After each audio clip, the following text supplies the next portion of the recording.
ઓમ શ્રી ગણેશાય નમઃ. ઓમ શ્રી કૃષ્ણાય નમઃ. ઓમ શ્રી વાસુદેવાય નમઃ. ઓમ શ્રી હરિકૃષ્ણાય નમઃ. આજે જેઠ વદ 11, એને યોગીની એકાદશી તરીકે પણ ઓળખવામાં આવે છે. એની વ્રતની કથા આપણે સાંભળીશું. દેવાધિદેવ મહાદેવના પરમ ભક્ત એવા કુબેર ભંડારીએ હેમ નામના માળીને માન સરોવરમાં ખીલતા કમળ પુષ્પો રોજ પ્રભાતના પહોરે પહોંચતા કરવાની આજ્ઞા આપી હતી.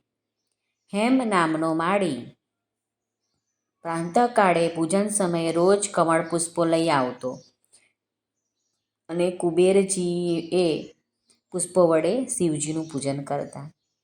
એક દિવસની વાત છે. હેમ નામનો માળી કુબેરજીની આજ્ઞા વિસરી જવાથી માનસરોવર ન જતા પોતાની અપ્સરા જેવી સુંદર પત્ની વિશાલા પાસે ગયો.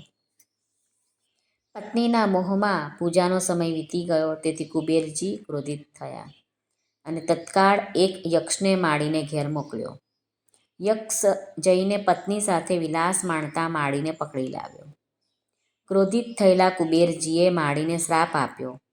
પત્નીના મોહમાં અંધ બની મારી આજ્ઞા વિસરી જનાર હે માળી, તું કોઢિયો થઈને તારી પત્નીના વિયોગનું દારૂણ દુઃખ ભોગવ.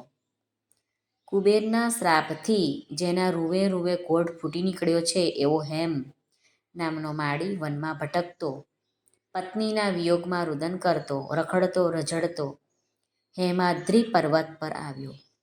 પૂર્વ જન્મના કોઈ સત્કર્મના કારણે એને માર્કંડ મુનિ મળી ગયા. માળીનું દુઃખ જોઈ જેના દિલમાં દયા વહે છે એવા માર્કંડ મુનિએ માળીને યોગીની એકાદશીનું વિધિવત વ્રત કરવા કહ્યું. જેઠ વદ એકાદશી આવતા હેમ નામના માળીએ માર્કંડ મુનિના જણાવ્યા પ્રમાણે વિધિવત વ્રત કર્યું. વ્રતના પુણ્ય પ્રભાવે એનો કોઢ દૂર થયો અને એની કાયા કાંતિવાન બની. એ હર્ષ ઘેલો થઈ પત્ની પાસે ગયો. પતિ પત્નીએ મહાફળ આપનાર એકાદશી વ્રત જીવનભર કરવાનો સંકલ્પ કર્યો. સુખમય જીવન વિતાવી હેમ નામનો માળી પત્ની સહિત વૈકુંઠે ગયો. ઓમ શ્રી કૃષ્ણાર્પણમસ્તુ.